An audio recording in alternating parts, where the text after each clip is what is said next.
ನಮಸ್ಕಾರ ಸ್ನೇಹಿತರೆ, ಎಲ್ರಿಗೂ ಅಪ್ಪು ಕಾಂಪಿಟೇಟಿವ್ ವರ್ಲ್ಡ್ ಯೂಟ್ಯೂಬ್ ಚಾನಲ್ಗೆ ಸ್ವಾಗತ. ನಾನು ನಿಮ್ಮ ಪ್ರೀತಿಯ ಬಸಲಿಂಗ ಸರ್, ಸಾಮಾನ್ಯ ಅಧ್ಯಯನದ ಉಪನ್ಯಾಸಕರು.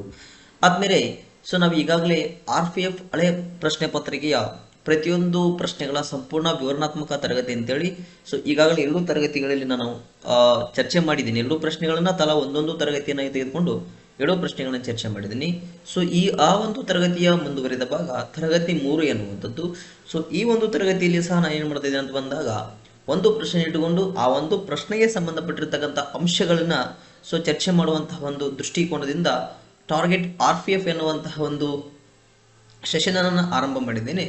ದಯವಿಟ್ಟು ಇದನ್ನ ಎಲ್ಲರೂ ನೋಡಿ ಒಂದು ಇದರ ಸದುಪಯೋಗವನ್ನು ಪಡಿಸಿಕೊಳ್ಳಿ ಎನ್ನುವಂತಹ ಒಂದು ಮಾತನ್ನು ಹೇಳ್ತಾ ನೇರವಾಗಿ ತರಗತಿಯನ್ನು ಸ್ಟಾರ್ಟ್ ಮಾಡೋಣ ಬನ್ನಿ.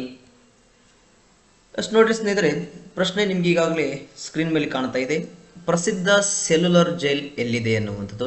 ಈ ಒಂದು ಪ್ರಶ್ನೆ 2019 ಫೆಬ್ರವರಿ 12ನೇ ತಾರೀಕಂದು ನಡೆದಿರ್ತಕ್ಕಂತಹ RPF ಪ್ರಶ್ನೆ ಪತ್ರಿಕೆಯಲ್ಲಿ ಬಂದಿರತಕ್ಕಂಥ ಪ್ರಶ್ನೆ. ಪ್ರಸಿದ್ಧ ಸೆಲ್ಯುಲರ್ ಜೈಲ್ ಎಲ್ಲಿದೆ ಎನ್ನುವಂಥದ್ದು. Option A Calcutta, option B Lakshadweep, option C Andaman ಮತ್ತು ನಿಕೋಬಾರ್ ದ್ವೀಪಗಳು, ಆಪ್ಷನ್ ಡಿ ದೆಹಲಿ ಅನ್ನುವಂಥದ್ದು. ಒಂದು ಪ್ರಶ್ನೆಗೆ ಸರಿಯಾದ ಉತ್ತರ ಅಂತ ಬಂದಾಗ ಪ್ರಸಿದ್ಧ ಸೆಲ್ಯುಲರ್ ಜೈಲ್ ಅಂತಕ್ಕಂಥದ್ದು ಅಂಡಮಾನ್ ನಿಕೋಬಾರ್ ದ್ವೀಪದಲ್ಲಿ ಕಂಡು ಬರುತ್ತದೆ ಎನ್ನುವಂಥದ್ದು. ಎಲ್ಲಿ ಕಂಡು ಬರ್ತದೆ ರೀ? ಆಪ್ಷನ್ ಸಿ ಅಂಡಮಾನ್ ನಿಕೋಬಾರದಲ್ಲಿ ಕಂಡು ಬರತಕ್ಕಂಥ ಈ ಒಂದು ಪ್ರಸಿದ್ಧ ಸೆಲ್ಯುಲರ್ ಜೈಲು ಅಂಡಮಾನ್ ನಿಕೋಬಾರದಲ್ಲಿ ಕಂಡು ಬರತಕ್ಕಂತಹ ಒಂದು ಜೈಲ್ ಆಗಿದೆ. ನೆಕ್ಸ್ಟ್ ಇದರ ಮುಂದುವರಿದ ಭಾಗ ನೋಡಿ. ಈ ಪ್ರಸಿದ್ಧವಾಗಿರ್ತಕ್ಕಂತಹ ಸೆಲ್ಯುಲರ್ ಜೈಲನ್ನ ಕಾಲಪಾನಿ ಜೈಲ್ ಎಂದು ಸಹ ಕರೀತಾರೆ. ಕಾಲಪಾನಿ ಜೈಲ್ ಎಂದು ಸಹ ಕರೀತಾರೆ. ಇದರ ಅನ್ವರ್ಥ ನಾಮ ಏನು? ಕಾಲಪಾನಿ ಜೈಲ್. ನೋಡಿ, ಸೆಲ್ಯುಲರ್ ಜೈಲ್ ಎನ್ನುವಂಥದ್ದು ದಕ್ಷಿಣ ಅಂಡಮಾನ್ ದ್ವೀಪದಲ್ಲಿದೆ. ಅಂಡಮಾನ್ ನಿಕೋಬಾರ್ ದ್ವೀಪದಲ್ಲಿ ಹಲವಾರು ದ್ವೀಪಗಳಿವೆ, ಉತ್ತರ ಅಂಡಮಾನ್, ದಕ್ಷಿಣ ಅಂಡಮಾನ್ ಅಂತಕ್ಕಂಥದ್ದು. ಅದರಲ್ಲಿ ಮಿನಿಕಾಯಿ ದ್ವೀಪಗಳು, ಆ ಒಂದು ದ್ವೀಪಗಳಲ್ಲಿ ಈ ಒಂದು ಸೆಲ್ಯುಲರ್ ಎನ್ನುವಂತಹ ಒಂದು ಜೈಲ್ ಕಂಡು ಬರ್ತಕ್ಕಂಥದ್ದು ದಕ್ಷಿಣ ಅಂಡಮಾನ್ ದ್ವೀಪದಲ್ಲಿದೆ. ಇದು 572 ದ್ವೀಪಗಳಲ್ಲಿ ಒಂದಾಗಿದ್ದು ಭಾರತದಲ್ಲಿನ ಅಂಡಮಾನ್ ಮತ್ತು ನಿಕೋಬಾರ್ ದ್ವೀಪಗಳ ಕೇಂದ್ರಾಡಳಿತ ಪ್ರದೇಶವಾಗಿದೆ ಎನ್ನುವಂಥದ್ದು. ಹೌದು, ಅಂಡಮಾನ್ ನಿಕೋಬಾರ್ ಭಾರತದ ಕೇಂದ್ರಾಡಳಿತ ಪ್ರದೇಶ ಎನ್ನುವಂಥದ್ದು ನಿಮಗೆಲ್ಲ ಗೊತ್ತಿರತಕ್ಕಂಥ ವಿಚಾರ. ನೆಕ್ಸ್ಟ್ ನೋಡಿ, ಇಲ್ಲಿ ಈ ಸೆಲ್ಯುಲರ್ ಜೈಲ್ ಕಟ್ಟಡ ನಿರ್ಮಾಣ 1893 ಸೆಪ್ಟೆಂಬರ್ 11ನೇ ತಾರೀಕು ಪ್ರಾರಂಭವಾಯಿತು. ಇದನ್ನ ಕಟ್ಟಡ ಸ್ಥಾಪನೆ ಮಾಡಲು ನಿರ್ಮಾಣವಾಗಿರ್ತಕ್ಕಂಥ ದಿನ ಅಂತ ಬಂದಾಗ 1893 ಸೆಪ್ಟೆಂಬರ್ 13ನೇ ತಾರೀಕು ಇದರ ಕಟ್ಟಡ ನಿರ್ಮಾಣ ಕಾರ್ಯ ಆರಂಭವಾಗ್ತದ. ಇದು 1905 ಮತ್ತು 6ರಲ್ಲಿ ಸಂಪೂರ್ಣ ಕೈದಿಗಳನ್ನು ಬಳಸಿಕೊಂಡು ನಿರ್ಮಾಣ ಮಾಡಿರ್ತಕ್ಕಂಥ ಈ ಸೆಲ್ಯುಲರ್ ಜೈಲು ಸ್ಥಾಪನೆಯಾಗಿದ್ದು 1893. ಇದರ ಕಾರ್ಯ ಮುಕ್ತಾಯವಾಗಿದ್ದು 1905 ಮತ್ತು 6ರಲ್ಲಿ ಎನ್ನುವಂಥದ್ದು. ಅದೇ ತರ ನೋಡ್ರಿ, ನೆಕ್ಸ್ಟ್ ಈ ಒಂದು ಜೈಲಿಗೆ ಸಂಬಂಧಪಟ್ಟ ಹಾಗೆ ಈ ಸೆಲ್ಯುಲರ್ ಜೈಲಿನಲ್ಲಿ ಬಂದಿಯಾಗಿರುವ 10 ಸ್ವತಂತ್ರ ಹೋರಾಟಗಾರರ ಪಟ್ಟಿ ಅಂತ ಬಂದಾಗ ಸೆಲ್ಯುಲರ್ ಜೈಲಲ್ಲಿ ಬಂದಿಯಾಗಿರ್ತಕ್ಕಂತಹ ಪ್ರಮುಖ 10 ಸ್ವತಂತ್ರ ಹೋರಾಟಗಾರರ ಪಟ್ಟಿ ಅಂತ ಬಂದಾಗ ವಿನಾಯಕ ದಾಮೋದರ್ ಸವರ್ಕರ್, ಇವರನ್ನ ನಾವು ಶಾರ್ಟ್ ಆಗಿ VD ಸವರ್ಕರ್ ಅಂತೇಳಿ ಕರಿತಾ ಹೋಗ್ತೀವಿ. ವಿನಾಯಕ ದಾಮೋದರ್ ಸವರ್ಕರ್ ಎನ್ನುವಂಥವ್ರು, ಬಟುಕೇಶ್ವರ ದತ್ ಆಗಿರ್ಬೋದು, ಯೋಗೇಂದ್ರ ಶುಕ್ಲಾ ಆಗಿರ್ಬೋದು, ಭರೀಂದ್ರ ಕುಮಾರ್ ಘೋಷ್ ಆಗಿರ್ಬೋದು, ಉಲ್ಲಾಸ್ಕರ್ ದತ್ತ ಆಗಿರ್ಬೋದು, ಉಪೇಂದ್ರನಾಥ್ ಬ್ಯಾನರ್ಜಿ, M ಚಂದ್ರದಾಸ್, ಇಂದೂರ್ ಭೂಷಣ್ ರಾಯ್, ವಿಭೂತಿ ಭೂಷಣ್ ಸರ್ಕಾರ್, ರಿಷಿಕೇಶ್ ಕಾಂಜಿಲಾಲ. ಇಷ್ಟು 10 ಜನ ಭಾರತೀಯರು ಈ ಒಂದು ಸೆಲ್ಯುಲರ್ ಜೈಲಿನಲ್ಲಿ ಬಂದಿಯಾಗಿರ್ತಕ್ಕಂತಹ ಭಾರತೀಯರು. ಅದರಲ್ಲಿ ಪ್ರಮುಖವಾಗಿ VD ಸವರ್ಕರ್ ಬಗ್ಗೆ ನಾವು ಮಾತಾಡ್ತಾ ಹೋದಾಗ ಆ ಒಂದು ಜೈಲಿಂದ ತಪ್ಪಿಸಿಕೊಂಡು ಹೋಗಿರ್ತಕ್ಕಂಥ ಈ ಒಬ್ಬ ಪ್ರಮುಖ ಸ್ವತಂತ್ರ ಹೋರಾಟಗಾರರು VD ಸವರ್ಕರ್, ವಿನಾಯಕ ದಾಮೋದರ್ ಸವರ್ಕರರು. ಇವರ ಪ್ರಮುಖ ಕೃತಿ ಅಂತ ಬಂದಾಗ ಭಾರತದ ಪ್ರಥಮ ಸ್ವಾತಂತ್ರ್ಯ ಸಂಗ್ರಾಮ, ಇತಿಹಾಸದ 6 ಪುಟಗಳು. ಇತಿಹಾಸದ 6 ಪುಟಗಳು ಸಹ ಒಂದು ಪುಸ್ತಕದ ಹೆಸರು. ಆ ಒಂದು ಪುಸ್ತಕದ ಕರ್ತೃ ಅಂತ ಬಂದಾಗ ವಿನಾಯಕ ದಾಮೋದರ್ ಸವರ್ಕರ್ ಅಂತಕ್ಕಂಥದ್ದು ನಿಮಗೆ ಗೊತ್ತಾಗಬೇಕು. VD ಸವರ್ಕರ್ ಆಗಿರ್ಬೋದು, ಬಟುಕೇಶ್ವರ ದತ್ತ ಆಗಿರ್ಬೋದು, ಯೋಗೇಂದ್ರ ಶುಕ್ಲಾ ಆಗಿರ್ಬೋದು, ಭರೇಂದ್ರ ಕುಮಾರ್ ಘೋಷ್, ಉಲ್ಲಾಸ್ಕರ್ ದತ್, ಉಪೇಂದ್ರನಾಥ್ ಬ್ಯಾನರ್ಜಿ, M ಚಂದ್ರದಾಸ್, ಇಂದೂ ಭೂಷಣ್ ರಾಯ್, ವಿಭೂತಿ ಭೂಷಣ್ ಸರ್ಕಾರ್, ರಿಷಿಕೇಶ್ ಕಾಂಜಿಲಾಲ. ಇಷ್ಟು ಜನ ಸೆಲ್ಯುಲರ್ ಜೈಲಲ್ಲಿ ಬಂದಿಯಾಗಿರ್ತಕ್ಕಂತಹ ಭಾರತದ ಸ್ವತಂತ್ರ ಹೋರಾಟಗಾರರು ಎನ್ನುವಂಥದ್ದು. ನೆಕ್ಸ್ಟ್, ಈ ಸೆಲ್ಯುಲರ್ ಅಂತಕ್ಕಂಥ ಜೈಲನ್ನ ಕಾಲಪಾನಿ ಜೈಲ್ ಎಂದು ಕರೆಯಲು ಏಕೆ ಕರೆಯುತ್ತಾರೆ ಎಂದು ವಿಚಾರ ಮಾಡಿದಾಗ ಈ ಹೋರಾಟಗಾರರು ಈ ಕಾರ್ಯಾಗೃಹಕ್ಕೆ ಕಾಲಪಾನಿ ಅಥವಾ ಕಪ್ಪು ನೀರು ಎಂಬ ಹೆಸರನ್ನು ನೀಡಿದರು. ಕಾಲಪಾನಿ ಅಥವಾ ಕಪ್ಪು ನೀರು ಎಂಬ ಹೆಸರನ್ನು ನೀಡಿದರು. ಸೆರೆಮನೆಯ ಸುತ್ತಲಿನ ಸಮುದ್ರ ನೀರನ್ನು ಉಲ್ಲೇಖಿಸಿ ಆದರೆ ಸಾವಿಗೆ ಸಂಬಂಧಿಸಿದ ಕಾಲ ಎಂಬ ಪದವನ್ನು ಸಹ ನೀಡಿದರು, ಏಕೆಂದರೆ ಇದು ಯಾರಿಂದಲೂ ಸಾಧ್ಯವಿಲ್ಲ ಎಂದು ಖಚಿತವಾಗಿ ಪರಿಗಣಿಸಲಾಗ್ತದೆ ಅಂತಕ್ಕಂಥದ್ದು. ಸೊ ಆ ಒಂದು ಕಾರ್ಯಾಗ್ರಹಕ್ಕೆ ಕಪ್ಪು ನೀರು, ಇಲ್ಲಿ ಕಾಲಪಾನಿ ಎಂದರೆ ಕಪ್ಪು ನೀರು ಎಂದರ್ಥ. ಏನರ್ಥ ಆಗ್ತದ್ರಿ? ಕಾಲಪಾನಿ ಎಂದರೆ ಕಪ್ಪು ನೀರು ಎಂದರ್ಥ.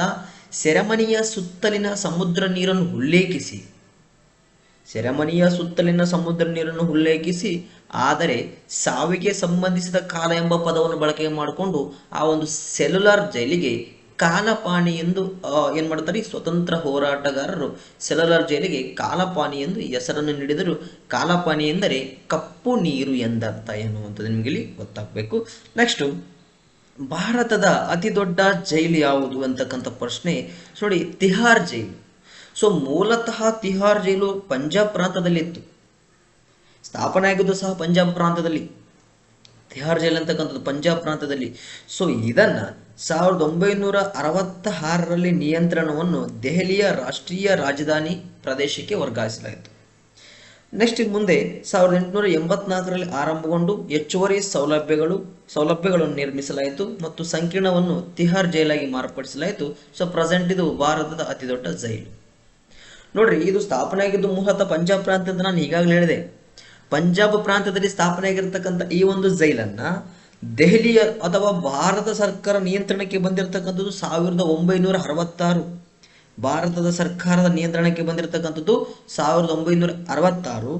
ಈ ಭಾರತ ಸರ್ಕಾರದ ನಿಯಂತ್ರಣಕ್ಕೆ ಬಂದಿರತಕ್ಕಂಥ ತಿಹಾರ್ ಜೈಲನ್ನ 1984ರಿಂದ ಭಾರತ ಸರ್ಕಾರ ಆರಂಭಗೊಂಡಿಸಿತು. ಅಂದರೆ ಅದಕ್ಕೆಲ್ಲ ಹೆಚ್ಚುವರಿ ಸೌಲಭ್ಯಗಳನ್ನು ನಿರ್ಮಿಸಿ ಅದನ್ನೆಲ್ಲ ಮಾಡಿಫೈಜೇಷನ್ ಮಾಡಿಕೊಂಡು ಆ ಒಂದು ಜೈಲಿಗೆ ಏನು ಮಾಡ್ತಾರೆ ರೀ, 1984ರಿಂದ ಭಾರತ ಸರ್ಕಾರ ಅದನ್ನು ಆರಂಭಗೊಂಡಿತು.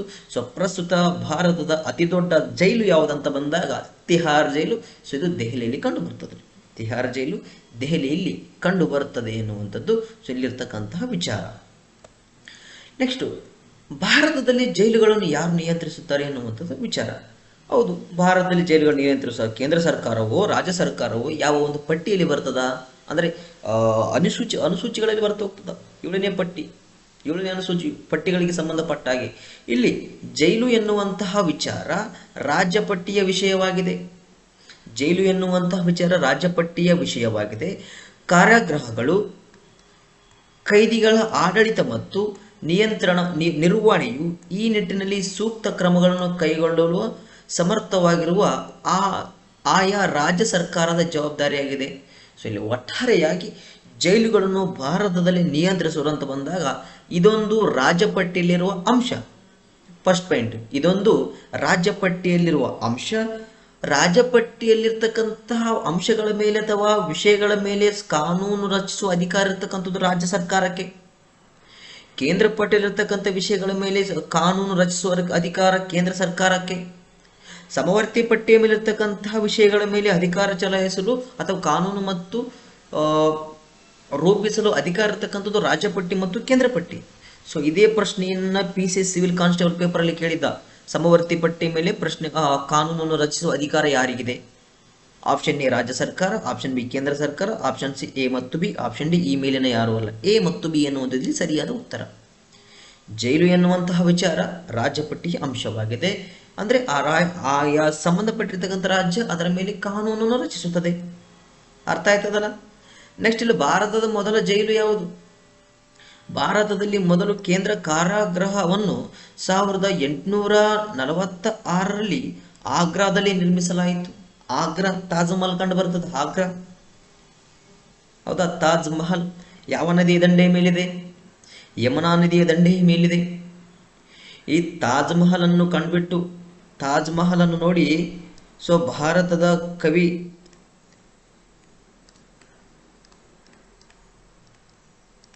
ತಾಜ್ ಮಹಲ್ ಅನ್ನು ನೋಡಿ ಭಾರತದ ಕವಿ, ನೊಬೆಲ್ ಸಾಹಿತ್ಯ ವಿಭಾಗದಲ್ಲಿ ನೊಬೆಲ್ ಪ್ರಶಸ್ತಿ ಪಡೆದ ಮೊದಲ ಭಾರತೀಯ ರವೀಂದ್ರನಾಥ್ ಠಾಗೂರ್ ಅವರು ತಾಜ್ ಮಹಲ್ ಅನ್ನು ನೋಡ್ಬಿಟ್ಟು ಇದೊಂದು ಕೆನ್ನೆಯ ಮೇಲಿನ ಚಿರಂತನ ಎಂದು ಹೇಳ್ತಾರೆ. ಇದೊಂದು ಕೆನ್ನೆಯ ಮೇಲಿನ ಚಿರಂತನ ಎಂದು ಹೇಳಿಕೆ ಕೊಡ್ತಾ ಹೋಗ್ತಾರೆ. ಸೊ ಭಾರತದ ಮೊದಲ ಜೈಲು ಎಲ್ಲಿ ಸ್ಥಾಪನೆ ಆಯ್ತು ರೀ? ಆಗ್ರಾದಲ್ಲಿ. 1846ರಲ್ಲಿ ಸ್ಥಾಪನೆ ಆಗಿರ್ತಕ್ಕಂಥ ಜೈಲು, ಆಗ್ರಾದಲ್ಲಿ ಸ್ಥಾಪನೆ ಆಗಿರ್ತಕ್ಕಂಥ ಜೈಲು ಭಾರತದ ಮೊದಲ ಜೈಲು. ತಿಹಾರ್ ಜೈಲು ಭಾರತದ ಅತಿ ದೊಡ್ಡ ಜೈಲು. ಅರ್ಥ ಆಯ್ತಲ್ಲ? ಭಾರತದ ಅತಿ ದೊಡ್ಡ ಜೈಲು. ನೆಕ್ಸ್ಟ್, ಇತ್ತೀಚೆಗೆ ಜೈಲಿನ ಬಗ್ಗೆ ಅಥವಾ ಸೆರೆಮನೆಯ ಬಗ್ಗೆ ಅಥವಾ ಕಾರಾಗೃಹದ ಬಗ್ಗೆ ಏನಾದರೂ ಸುದ್ದಿಯಲ್ಲಿದೆನಾ? ಯಾವೊಂದು ಆಧಾರವಾಗಿಟ್ಟುಕೊಂಡು ಸುದ್ದಿಯಲ್ಲಿದೆ ಅಂತ ಬಂದಾಗ, ಸೊ ಇತ್ತೀಚೆಗೆ ನ್ಯಾಯಮೂರ್ತಿ ಅಮಿತಾಬ್ ರಾವ್ ಸಮಿತಿ ಅನ್ನುವಂಥದ್ದು ನಮಗೆ ಕಂಡುಬರ್ತದೆ ರೀ. ನ್ಯಾಯಮೂರ್ತಿ ಅಮಿತಾಬ್ ರಾವ್ ಸಮಿತಿ ಅನ್ನುವಂಥದ್ದು, ಸೊ ಇದು ಪರೀಕ್ಷೆಗೆ ತುಂಬಾ ಇಂಪಾರ್ಟೆಂಟ್ ಆಗಿರ್ತಕ್ಕಂಥ ವಿಷಯ ನೋಡಿ. KS ಎಕ್ಸಾಮ್ಗೆ ಈಗಾಗಲೇ ಕಳೆದ ಬಾರಿ ನಡೆದಿರ್ತಕ್ಕಂಥ ಎಕ್ಸಾಮ್ಸ್ ಅಲ್ಲಿ ಒಂದು ಸಮಿತಿಯ ಮೇಲೆ ಪ್ರಶ್ನೆ ಬಂದಿತ್ತು. ನೀವು ಕ್ವಶನ್ಸ್ ಪೇಪರ್ನ ಅಬ್ಸರ್ವ್ ಮಾಡಿದ್ರೆ ಗೊತ್ತಾಗ್ತದೆ. ಮುಂಬರುವ ಎಕ್ಸಾಮ್ಸ್ ಅಲ್ಲಿ ಸಹ ಪಕ್ಕಾ ಸಮಿತಿಗಳ ಮೇಲೆ ಪ್ರಶ್ನೆ ಬಂದೇ ಬರುತ್ತೆ. ಆದ್ರಿಂದ ಎಲ್ಲಾ ಸಮಿತಿಗಳ ಬಗ್ಗೆ ಪ್ರತಿಯೊಬ್ಬ KS ಆಕಾಂಕ್ಷಿ ಓದಲೇಬೇಕಾಗಿರತಕ್ಕಂಥ ವಿಚಾರ ಸಮಿತಿಗಳು.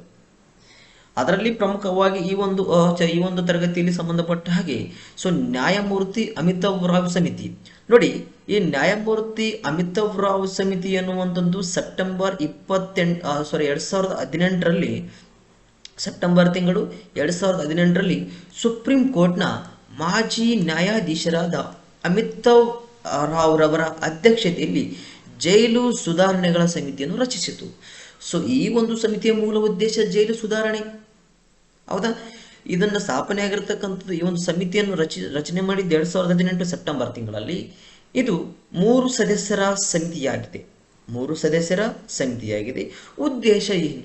ಸೊ ಶಾರ್ಟ್ ಆಗಿ ಹೇಳ್ಬೇಕಂತಂದ್ರೆ, ಸಿಂಪಲ್ ಆಗಿ ಹೇಳ್ಬೇಕಂತಂದ್ರೆ ಇದರ ಉದ್ದೇಶ ಜೈಲು ಸುಧಾರಣೆಗಳ ಸಮಿತಿ.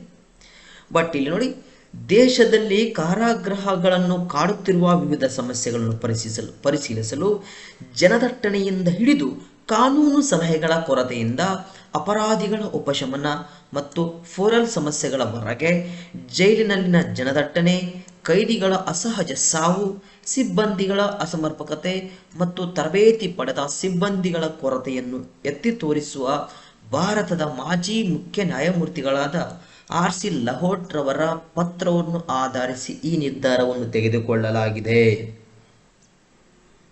ಭಾರತದ ಮಾಜಿ ಪ್ರಧಾನಿ ನ್ಯಾಯಮೂರ್ತಿ RC ಲಹೋಟ್ ರವರ ಪತ್ರದಲ್ಲಿರ್ತಕ್ಕಂಥ ಅಂಶಗಳನ್ನು ಆಧಾರವಿಟ್ಟುಕೊಂಡು ಸುಪ್ರೀಂ ಕೋರ್ಟ್ ಈ ಒಂದು ಸಮಿತಿಯನ್ನು ನಿರ್ಧಾರ ಮಾಡಿದೆ ಎನ್ನುವಂಥ ವಿಚಾರ. ಈ ಸಮಿತಿಯನ್ನು ರಚನೆ ಮಾಡಿದ್ದು 2018 ಸೆಪ್ಟೆಂಬರ್ ತಿಂಗಳಲ್ಲಿ. ಅಧ್ಯಕ್ಷತೆ ಅಮಿತಾಬ್ ರಾವ್. 3 ಜನ ಸದಸ್ಯರ ಸಮಿತಿ ಇದಾಗಿತ್ತು. ಈ ಸಮಿತಿಯು ತನ್ನ ವರದಿಯನ್ನು ಸಲ್ಲಿಸಿದಂತ ಬಂದಾಗ ಡಿಸೆಂಬರ್ ತಿಂಗಳು 2024ರಲ್ಲಿ. ನೋಡಿ, 4 ವರ್ಷ ಟೈಮ್ ತಗೊಂಡದು. 2018ರಲ್ಲಿ ರಚನೆ, ತನ್ನ ಅಂತಿಮ ವರದಿಯನ್ನು ಸಲ್ಲಿಸಿದ್ದು 2022 ಡಿಸೆಂಬರ್ ತಿಂಗಳಲ್ಲಿ ಎನ್ನುವಂಥದ್ದನ್ನು ನೋಡ್ತಾ ಹೋಗ್ತೀವಿ. ಸೊ ಒಟ್ಟಾರೆಯಾಗಿ ನೋಡ್ರಿ 10ನೇ ಸ್ಪರ್ಧಾ ಮಿತ್ರರೇ, ನ್ಯಾಯಮೂರ್ತಿ ಅಮಿತಾಬ್ ರಾಯ್ ಸಮಿತಿಯ ಮೂಲ ಉದ್ದೇಶ ಜೈಲುಗಳ ಸುಧಾರಣೆ. ನೋಡೋಣ ಈ ನ್ಯಾಯಮೂರ್ತಿ ಅಮಿತಾಬ್ ರಾಯ್ ಸಮಿತಿಯ ಬಗ್ಗೆ ಇನ್ನೂ ಹಲವು ವಿಚಾರಗಳಂತ ಬಂದಾಗ ನೋಡಿ, ಈ ನ್ಯಾಯಮೂರ್ತಿ ಅಮಿತಾಬ್ ರಾಯ್ ಸಮಿತಿಯ ವಿಚಾರಗಳಂತ ಬಂದಾಗ ವರದಿಯಲ್ಲಿರ್ತಕ್ಕಂಥ ಮೂಲ ಅಂಶಗಳಂತ ಬಂದಾಗ ನಾವು ನೋಡ್ಬೋದು. ಇಲ್ಲಿ ಕೋಷ್ಟಕದಲ್ಲಿ ಸಂಚಿಕೆ, ಡೇಟಾ, ಶಿಫಾರಸು. ಮೊದಲನೇದಾಗಿ ಕೈದಿಗಳಲ್ಲಿ ಅಸಹಜ ಸಾವು. ಡೇಟಾ ಏನಿದೆ, 2017ರಿಂದ 2029 ನಡುವೆ ಭಾರತೀಯ ಜೈಲುಗಳಲ್ಲಿ ವರದಿಯಾದ 817 ಅಸಹಜ ಸಾವುಗಳ ಗಮನಾರ್ಹ ಸಂಖ್ಯೆಯ ಆತ್ಮಹತ್ಯೆಗಳು ವಿಶೇಷವಾಗಿ ನೇಣು ಹಾಕಿಕೊಳ್ಳುವ ಮೂಲಕ ಎಂದು ಸಮಿತಿ ಕಂಡು ಹಿಡಿದಿದೆ. ಜೈಲಲ್ಲಿದ್ದು ಸಹ ಆತ್ಮಹತ್ಯೆ ಯಾಕೆ? ಸೌಲಭ್ಯಗಳ ಕೊರತೆ, ಮಾನಸಿಕ ಒತ್ತಡ ಆಗಿರ್ಬೋದು. ಸೊ ಅವ್ರಿಗೆ ಬಿಟ್ಟಿರ್ತಕ್ಕಂಥ ವಿಚಾರ, ಅಲ್ಲಿ ಯಾವ ಥರ ಪ್ರೊಸೀಜರ್ ಇದೆ ಅನ್ನುವಂಥದ್ದು ಸೊ ನಮ್ಗೇನಾಗ್ತದೆ, ಸಮಿತಿ ನಿಮಗೆ ಮಾಹಿತಿಯನ್ನು ತಿಳಿಸ್ತದೆ. ಕೈದಿಗಳ ಅಸಹಜ ಸಾವು 2017ರಿಂದ 2021ರವರೆಗೆ ಸೊ ಸುಮಾರು 817 ಅಸಹಜ ಸಾವು. ಆ 817 ಅಸಹಜ ಸಾವುಗಳಲ್ಲಿ ಆಲ್ಮೋಸ್ಟ್ ನೇಣು ಹಾಕಿಕೊಳ್ಳೋದ್ರ ಮೂಲಕ ಆತ್ಮಹತ್ಯೆ ಮಾಡಿಕೊಂಡಿದ್ದಾರೆ ಎನ್ನುವಂಥದ್ದು ಸಮಿತಿ ಕಂಡುಹಿಡಿದಿದೆ. ಶಿಫಾರಸು ಏನು ಮಾಡಿತು? ಕೈದಿಗಳ ಅಸಹಜ ಸಾವಿಗೆ ಸಂಬಂಧಪಟ್ಟಾಗಿ ನೀಡಿರ್ತಕ್ಕಂಥ ಶಿಫಾರಸು, ಬಾಗಿಕೊಳ್ಳಬಹುದಾದ ವಸ್ತುಗಳೊಂದಿಗೆ ಆತ್ಮಹತ್ಯೆ ನಿರೋಧಕ ಬ್ಯಾಕರ್ಗಳ ನಿರ್ಮಾಣ, ಇದು ಅಂತಹ ದುರಂತ ಘಟನೆಗಳನ್ನು ಸಮರ್ಥವಾಗಿ ತಡೆಯುತ್ತದೆ ಎನ್ನುವಂಥದ್ದು ಶಿಫಾರಸು ಮಾಡ್ತದೆ ರೀ. ಬಾಗಿಕೊಳ್ಳಬಹುದಾದ ವಸ್ತುಗಳೊಂದಿಗೆ ಆತ್ಮಹತ್ಯೆ ನಿರೋಧಕ ಬ್ಯಾಕರ್ಗಳ ನಿರ್ಮಾಣ, ಇದು ಅಂತಹ ದುರಂತ ಘಟನೆಗಳನ್ನು ಸಮರ್ಥವಾಗಿ ತಡೆಯುತ್ತದೆ ಎನ್ನುವಂಥದ್ದು. ಸೊ ಕೈದಿಗಳ ಅಸಹಜ ಸಾವು ಸಂಬಂಧಪಟ್ಟ ನೀಡಿರ್ತಕ್ಕಂಥ ಶಿಫಾರಸು. ನೆಕ್ಸ್ಟ್ ತೆರೆದ ಜೈಲು ವ್ಯವಸ್ಥೆ ನೋಡಿ. ತೆರೆದ ಜೈಲು ವ್ಯವಸ್ಥೆ ಸಂಬಂಧಪಟ್ಟ ಏನು ಕೊಟ್ಟಿದೆ? ತೆರೆದ ಜೈಲಿನಲ್ಲಿ ಕೈದಿಗಳು ತಮ್ಮ ಶಿಕ್ಷೆಯನ್ನು ಕನಿಷ್ಠ ಮೇಲ್ವಿಚಾರಣೆ ಮತ್ತು ಪರದೆಯ ಭದ್ರತೆಯೊಂದಿಗೆ ಪೂರೈಸುತ್ತಾರೆ ಮತ್ತು ಜೈಲು ಕೋಶಗಳಲ್ಲಿ ಲಾಕ್ ಮಾಡಲಾಗುವುದಿಲ್ಲ. ಪ್ರಸ್ತುತ ಈ ವ್ಯವಸ್ಥೆ 18 ರಾಜ್ಯಗಳಲ್ಲಿ ಮತ್ತು 1 ಕೇಂದ್ರಾಡಳಿತ ಪ್ರದೇಶಗಳಲ್ಲಿ ಸಕ್ರಿಯವಾಗಿದೆ. ನೋಡ್ರಿ ಅಂತ ಒಂದು ವಿಚಾರ. ತೆರೆದ ಜೈಲು ವ್ಯವಸ್ಥೆಯಲ್ಲಿ ಕೈದಿಗಳು ತಮ್ಮ ಶಿಕ್ಷೆಯನ್ನು ಕನಿಷ್ಠ ಮೇಲ್ವಿಚಾರಣೆ ಮತ್ತು ಪರದೆಯ ಭದ್ರತೆಯೊಂದಿಗೆ ಪೂರೈಸುತ್ತಾರೆ. ಜೈಲು ಕೋಶಗಳಲ್ಲಿ ಲಾಕ್ ಮಾಡಲಾಗುವುದಿಲ್ಲ. ಈ ವ್ಯವಸ್ಥೆ ಇರೋದು 18 ರಾಜ್ಯಗಳಲ್ಲಿ, 1 ಕೇಂದ್ರಾಡಳಿತ ಪ್ರದೇಶದಲ್ಲಿ. ಸಮಿತಿ ಕಂಡುಹಿಡಿದಿರ್ತಕ್ಕಂಥ ವಿಷಯ. ಶಿಫಾರಸು ಏನು ಮಾಡಿತು ನೋಡಿ. ಪುನರ್ವಸತಿ ಮತ್ತು ಉತ್ಪಾದಕ ಪರಿಸರಕ್ಕಾಗಿ ಅಸ್ತಿತ್ವದಲ್ಲಿರುವ ಮುಕ್ತ ಅಥವಾ ಅರೆ ತೆರೆದ ಜೈಲುಗಳಿಂದ ಯಶಸ್ವಿ ಅಭ್ಯಾಸಗಳನ್ನು ಪುನರಾವರ್ತಿಸಲು ಇದು ತೆರೆದ ಜೈಲು ವ್ಯವಸ್ಥೆ ಬಗ್ಗೆ ಸಮಿತಿ ನೀಡಿರ್ತಕ್ಕಂತಹ ಶಿಫಾರಸು. ನೆಕ್ಸ್ಟ್ 3ನೇ ಅಂಶ, ಜೈಲುಗಳಲ್ಲಿ ಜನದಟ್ಟಣೆ. ಅಲ್ಲಿನೂ ಸಹ ಜನಸಂಖ್ಯೆ ಜಾಸ್ತಿ ಆಗಿದೆ. ಭಾರತದಲ್ಲಿ ಜನಸಂಖ್ಯೆ ಯಾವ ಥರ ಜಾಸ್ತಿ ಆಗ್ತದೆ, ಜೈಲುಗಳಲ್ಲೂ ಸಹ ಜನಸಂಖ್ಯೆ ದಟ್ಟಣೆ. ಅಂದರೆ ಇದರ ವಿಚಾರ, ಕೈದಿಗಳ ಸಂಖ್ಯೆ ಜಾಸ್ತಿ ಆಗ್ತದೆ.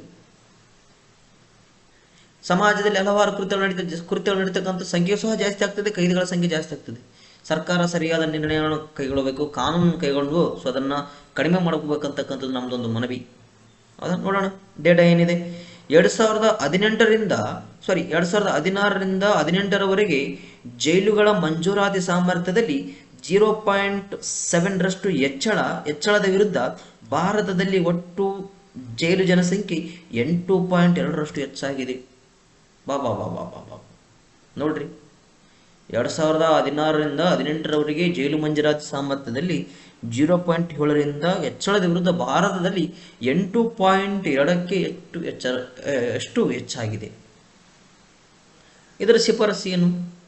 ಕಮಿಟಿಯು ಕಾರ್ಯವಿಧಾನಗಳನ್ನು ಬಲಪಡಿಸಲು ರಾಷ್ಟ್ರೀಯ ಕಾನೂನು ಸೇವೆಗಳ ಪ್ರಾಧಿಕಾರ ಮಾರ್ಗಸೂಚಿಗಳನ್ನು ಜಾರಿಗೊಳಿಸಲು ಶಿಫಾರಸು ಮಾಡಿದೆ. ನಾವೀಗಾಗಲೇ ಹೇಳಿದ್ವಲ್ಲ, ಸರ್ಕಾರ ಸರಿಯಾದ ಕಾನೂನನ್ನು ಕೈಗೊಳ್ಳಬೇಕಂತ. ಇದು 3ನೇ ಅಂಶ, ಜೈಲುಗಳಲ್ಲಿ ಜನದಟ್ಟಣೆ ಬಗ್ಗೆ ಆ ಸಮಿತಿ ನೀಡಿರ್ತಕ್ಕಂಥ ಅಂಶ. ನೆಕ್ಸ್ಟ್, ಅಪಾರ ಸಂಖ್ಯೆಯ ಅಂಡರ್ ಟ್ರಯಲ್. ಇದರ ಬಗ್ಗೆ ಏನು ಕೊಟ್ಟಿದೆ? ನಮ್ಮ ಡೇಟಾ ಏನಿದೆ? ಹೆಚ್ಚಿನ ಕಾರಾಗೃಹಗಳು ವಿಚಾರಣಾ ದಿನ ಕೈದಿಗಳಿಂದ ತುಂಬಿದೆ. ಅವರ ಸಂಖ್ಯೆಯು ಅಪರಾಧಿಗಳ ಸಂಖ್ಯೆಗಿಂತ ಹೆಚ್ಚು ಅಸಮವಾಗಿದೆ. ನೋಡ್ರಿ, ಶಿಫಾರಸು ಮಾಡಿರ್ತಕ್ಕಂಥ ಅಂಶ, ಸಣ್ಣ ಅಪರಾಧಗಳು ಮತ್ತು 5 ವರ್ಷ ಅಥವಾ ಅದಕ್ಕಿಂತ ಹೆಚ್ಚು ಕಾಲ ಬಾಕಿ ಇರುವ ಪ್ರಕರಣಗಳನ್ನು ಎದುರಿಸಲು ವಿಶೇಷ ತ್ವರಿತ ನ್ಯಾಯಾಲಯಗಳನ್ನು ಸ್ಥಾಪಿಸುವುದು. ಹೈಕೋರ್ಟ್ಗಳ ಬಾಕಿ ಇರುವ ಪ್ರಕರಣಗಳ ಪ್ರಗತಿ ನಿಯಮಿತವಾಗಿ ಮೇಲ್ವಿಚಾರಣೆ ಮಾಡಲು ಜಿಲ್ಲಾ ಮತ್ತು ಸೆಷನ್ಸ್ ನ್ಯಾಯಾಧೀಶರಿಗೆ ನಿರ್ದೇಶಿಸಬೇಕು. ಅಂದರೆ ಅಲ್ಲಿ ಹೆಚ್ಚಿನ ಕಾರ್ಯಗಳ ವಿಚಾರಣೆಯನ್ನು ತಗೋಬೇಕು. ಅವರ ಸಂಖ್ಯೆಯು ಅಪರಾಧಿಗಳ ಸಂಖ್ಯೆಗಿಂತ ಅಸಮವಾಗಿದೆ. ಅಂದರೆ ಅಪರಾಧಿಗಳ ಸಂಖ್ಯೆನೇ ಜಾಸ್ತಿ ಆಗಿದೆ, ವಿಚಾರಣೆ ಮಾಡೋರ ಸಂಖ್ಯೆ ಕಡಿಮೆ. ಹೌದಾ? ಸೊ ನೆಕ್ಸ್ಟ್ ಇದಕ್ಕೆ ನೀಡಿರ್ತಕ್ಕಂಥ ಶಿಫಾರಸು ಈ ಥರ. ನೆಕ್ಸ್ಟ್ 5ನೇ ಅಂಶ, ಜೈಲಿನೊಳಗೆ ಹಿಂಸೆ. ಜೈಲಿನಲ್ಲಿ ಹಿಂಸಾಚಾರ ಹೆಚ್ಚಾಗುತ್ತಿದೆ. ವಿಚಾರಣೆ ದಿನ ಕೈದಿಗಳು ಮತ್ತು ಅಪರಾಧಿಗಳಿಗೆ ಕಡ್ಡಾಯ ಪ್ರತ್ಯೇಕತೆ. ಇದು ಮೊದಲ ಬಾರಿಗೆ ಅಪರಾಧಿಗಳನ್ನು ಅಂಡರ್ ಟ್ರಯಲ್ಗಳಲ್ಲಿ ಕಠಿಣ ಅಪರಾಧಿಗಳಿಂದ ಪ್ರತ್ಯೇಕಿಸಲು ಪ್ರಸ್ತಾಪಿಸಲಾಗುತ್ತದೆ ಎನ್ನುವಂಥದ್ದು ಸಮಿತಿ ನೀಡಿರ್ತಕ್ಕಂಥ ವಿಚಾರ. ನೆಕ್ಸ್ಟ್, ವೈದ್ಯಕೀಯ ಆರೈಕೆ ಹೇಗಿದೆ ಇಲ್ಲಿ? ವಯಸ್ಸಾದ ಮತ್ತು ಅನಾರೋಗ್ಯದ ಕೈದಿಗಳಿಗೆ ವೈದ್ಯಕೀಯ ಆರೈಕೆಯು ಅಸಮರ್ಪಕ ಲಭ್ಯತೆ. ಅಲ್ಲಿನೂ ಜೀವಿಸುವಕ್ಕೆ ಕೊಡ್ಬೇಕ್ರಿ, ಸಂವಿಧಾನ ಪ್ರಕಾರ ಜೀವಿಸುವಕ್ಕೆ ಕೊಡಬೇಕು. ಬಟ್ ಅಲ್ಲಿನವರಿಗೆ ಏನಾಗ್ತದ, ವೈದ್ಯಕೀಯ ಆರೈಕೆಯಲ್ಲಿ ಕೊರತೆ ಆಗ್ತದೆ. ಸೊ ಅದರಿಂದ ಸಮಿತಿ ನೀಡಿರ್ತಕ್ಕಂಥದ್ದು ಅಸ್ತಿತ್ವದಲ್ಲಿರುವ ಮತ್ತು ಹೊಸ ಕೈದಿಗಳಿಗೆ ಆಯುಷ್ಮಾನ್ ಕಾರ್ಡ್ಗಳನ್ನು ನೀಡುವುದನ್ನು ಕಡ್ಡಾಯಗೊಳಿಸುವುದು. ನೋಡ್ರಿ, ಅಂತಹ ಒಂದು ವಿಚಾರ. ಅಸ್ತಿತ್ವದಲ್ಲಿರುವ ಮತ್ತು ಅಂದರೆ ಆ ಒಂದು ಜೈಲಿರ್ತಕ್ಕಂಥ ಕೈದಿಗಳಿಗೆ ಮತ್ತು ಹೊಸ ಕೈದಿಗಳಿಗೆ ಆಯುಷ್ಮಾನ್ ಕಾರ್ಡ್ ನೀಡಲಾಗುವುದು. ವೈದ್ಯಕೀಯ ಆರೋಗ್ಯವನ್ನು ನೀಡಲು, ಸೌಲಭ್ಯವನ್ನು ಒದಗಿಸಲು ಆಯುಷ್ಮಾನ್ ಕಾರ್ಡನ್ನು ನೀಡಲಾಗುವುದು ಎನ್ನುವಂಥದ್ದು. ಕೊನೆಯ ಅಂಶ, ಕೆಲಸ ಮಾಡುವ ಸಿಬ್ಬಂದಿಯ ಕೊರತೆ. ಜೈಲು ಇಲಾಖೆಯು ಸರಾಸರಿ 30ರಿಂದ 40% ಖಾಲಿ ಹುದ್ದೆಯನ್ನು ಹೊಂದಿದೆ. ಎಲ್ಲ ಇಲಾಖೆಯಲ್ಲೂ ಇದೇ ರೀ, ಎಲ್ಲ ಇಲಾಖೆಯಲ್ಲೂ ಇದೇ ಥರ ಇರ್ತಕ್ಕಂಥ ವಿಚಾರ. ಈಗಿರುವ ಖಾಲಿ ಹುದ್ದೆಗಳನ್ನು ಭರ್ತಿ ಮಾಡಿಕೊಳ್ಳುವ ಮೂಲಕ ಕೂಡಲೇ ಗಮನ ಹರಿಸಬೇಕೆನ್ನುವಂಥದ್ದು. ಸೊ ಎಲ್ಲ ಅಂಶಗಳು ನ್ಯಾಯಮೂರ್ತಿ ಅಮಿತಾವ್ ರಾಯ್ ಸಮಿತಿ ನೀಡಿರ್ತಕ್ಕಂಥ ಅಂಶಗಳು. ಸೊ ಒಟ್ಟಾರೆಯಾಗಿ ಇಲ್ಲಿ ನಾವು ನೆನಪಿಟ್ಟುಕೊಳ್ತಕ್ಕಂಥ ವಿಚಾರ ಯಾವ ಒಂದು ವಿಷಯಕ್ಕೆ ಸಂಬಂಧಪಟ್ಟಿದೆ ಈ ಸಮಿತಿ ಅಂತ ಬಂದಾಗ ಜೈಲು ಸುಧಾರಣೆ ಸಮಿತಿ ಅನ್ನುವಂಥದ್ದು. ನೋಡ್ರಿ, ವೆರಿ ವೆರಿ ಇಂಪಾರ್ಟೆಂಟು, ಎಕ್ಸಾಮ್ಸ್ಗೆ ಬಂದೇ ಬರತಕ್ಕಂಥ ಪ್ರಶ್ನೆ. ನೆಕ್ಸ್ಟ್, ಜೈಲು ಸುಧಾರಣೆಗೆ ಸರ್ಕಾರ ಕೈಗೊಂಡ ಕ್ರಮಗಳ ಬಗ್ಗೆ ಚರ್ಚೆ ಮಾಡೋಣ.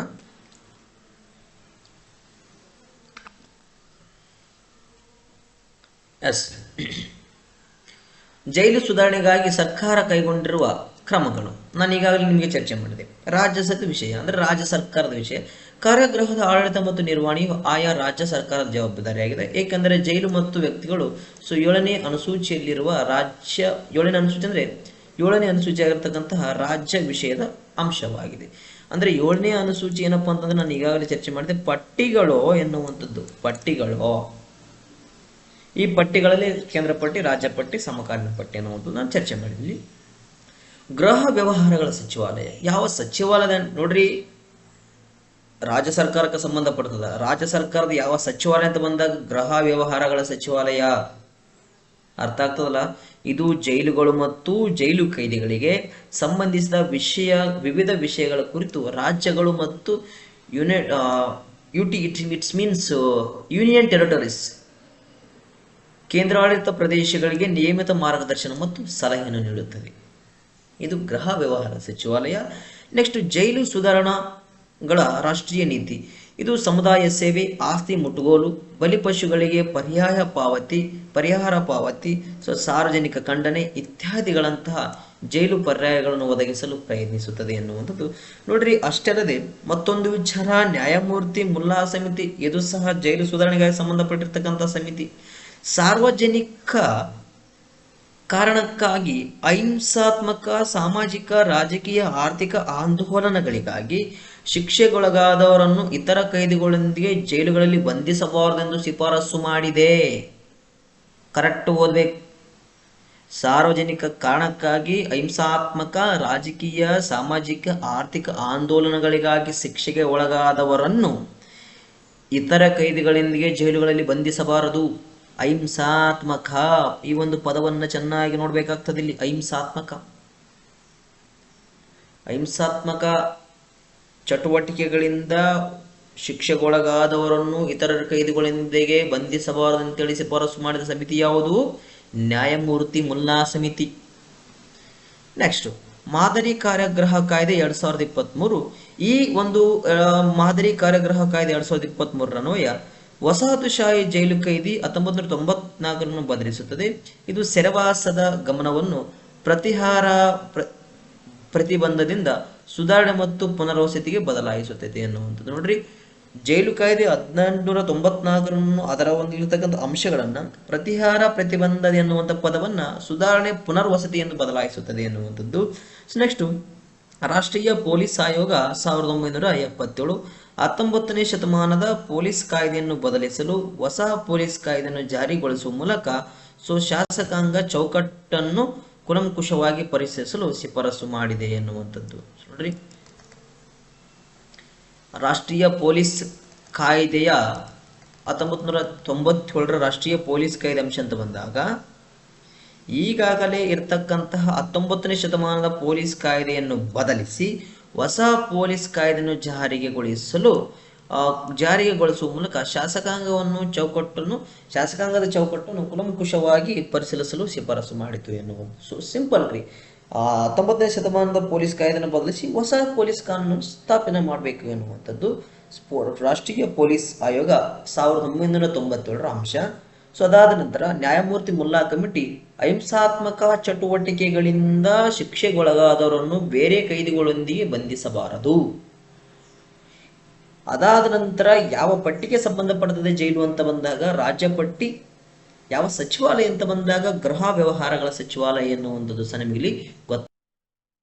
ಸೊ ನೆಕ್ಸ್ಟ್, ಇದರ ಜೈಲು ಸುಧಾರಣೆಗೆ ಸಂಬಂಧಪಟ್ಟಾಗೆ ಇರತಕ್ಕಂಥ ಇನ್ನಿತರೆ ಸಮಿತಿಗಳಂತ ಬಂದಾಗ ಪಕ್ವಾಸ್ ಸಮಿತಿ 1949 ಖೈದಿಗಳನ್ನು ಯಾವುದೇ ತೀವ್ರ ಮೇಲ್ವಿಚಾರಣೆ ಇಲ್ಲದೆ ರಸ್ತೆ ಕೆಲಸಕ್ಕಾಗಿ ಕಾರ್ಮಿಕರನ್ನಾಗಿ ಬಳಸಿಕೊಳ್ಳಲು ವ್ಯವಸ್ಥೆಯನ್ನು ಸೂಚಿಸಿತು.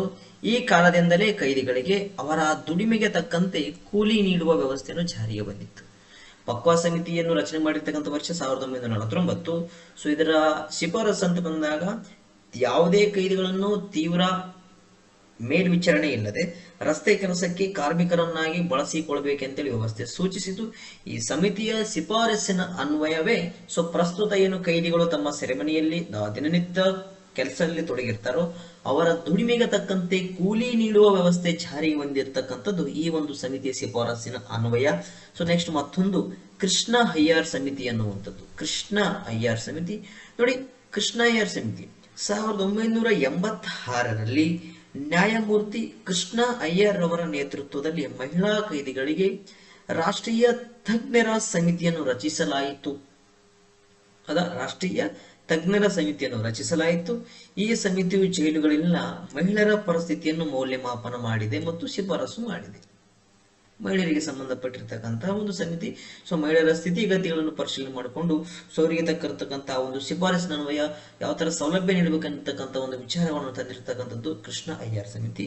ನೋಡಿ ಆತ್ಮೀಯರೇ, ಈಗಾಗಲೇ ನಾವು ಇಲ್ಲಿಯವರೆಗೆ ಚರ್ಚೆ ಮಾಡಿರ್ತಕ್ಕಂತಹ ಸಮಿತಿಗಳಂತ ಬಂದಾಗ ಈ ಒಂದು ಜೈಲುಗಳಿಗೆ ಸಂಬಂಧಪಟ್ಟಿರ್ತಕ್ಕಂಥ ಸಮಿತಿಗಳಲ್ಲಿ ನಾನು ಚರ್ಚೆ ಮಾಡಿರ್ತಕ್ಕಂಥ ಸಮಿತಿಗಳಂತ ಬಂದಾಗ ಮೊದಲನೇದಾಗಿ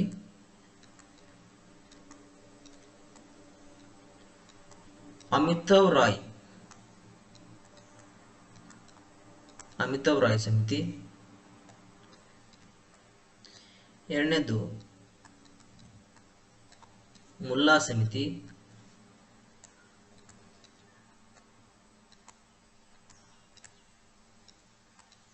ಪಕ್ವಾ ಸಮಿತಿ.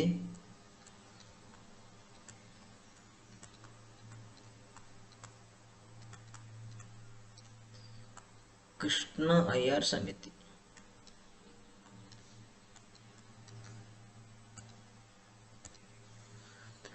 ಅಮಿತಾವ್ ರಾಯ್ ಸಮಿತಿ ಜೈಲುಗಳ ಸುಧಾರಣೆ.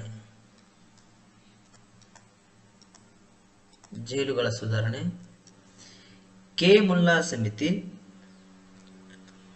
ಅಹಿಂಸಾತ್ಮಕ ಚಟುವಟಿಕೆಯಲ್ಲಿ ಬಂದಿಯಾಗಿರ್ತಕ್ಕಂತಹ ಕೈದಿಗಳನ್ನು ಇತರೇ ಕೈದಿಗಳೊಂದಿಗೆ ಬಂಧಿಸುವಂತಿಲ್ಲ. ಅಹಿಂಸಾತ್ಮಕ ಚಟುವಟಿಕೆಗಳಲ್ಲಿ ಶಿಕ್ಷೆಗೆ ಒಳಗಾದವರು. ಪಕ್ವಾಸ್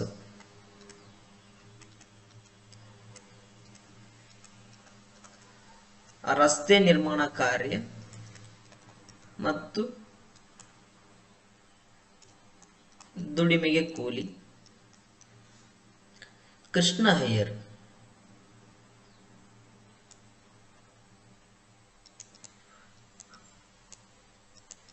ಸೆರೆಮನೆಯಲ್ಲಿ ಮಹಿಳೆಯರ ಸ್ಥಿತಿಗತಿ. ನೋಡಿ, ಅಮಿತಾವ್ ರಾಯ್ ಸಮಿತಿ ಜೈಲುಗಳ ಸುಧಾರಣೆ, ಮುಲ್ಲಾ ಸಮಿತಿ ಅಹಿಂಸಾತ್ಮಕ ಚಟುವಟಿಕೆಗಳಲ್ಲಿ ಶಿಕ್ಷೆಗೊಳಗಾದವರನ್ನು ಇತರೇ ಕೈದಿಗಳೊಂದಿಗೆ ಬಂಧಿಸುವಂತಿಲ್ಲ ಎಂದು ಶಿಫಾರಸು ಮಾಡಿತು. ಪಕ್ವಾ ಸಮಿತಿ ತೀವ್ರ ಮೇಲ್ವಿಚಾರಣೆ ಇಲ್ಲದೆ ಅವರನ್ನು ರಸ್ತೆ ನಿರ್ಮಾಣ ಕಾರ್ಯದಲ್ಲಿ ತೊಡಗಿಸಿಕೊಂಡು ದುಡಿಮೆಗೆ ತಕ್ಕ ಕೂಲಿಯನ್ನು ನೀಡಬೇಕಂತಕ್ಕಂಥ ಒಂದು ಪರಿಕಲ್ಪನೆ ನೀಡಿರ್ತಕ್ಕಂಥ ಸಮಿತಿ ಪಕ್ವಾ ಸಮಿತಿ. ಕೃಷ್ಣ ಅಯ್ಯರ್ ಸಮಿತಿ ಅಂತ ಬಂದಾಗ ಸೆರೆಮನೆಯಲ್ಲಿ ಮಹಿಳೆಯರ ಸ್ಥಿತಿಗತಿಗೆ ಸಂಬಂಧಪಟ್ಟ ಹಾಗೆ ಶಿಫಾರಸು ನೀಡಿರ್ತಕ್ಕಂಥದ್ದು.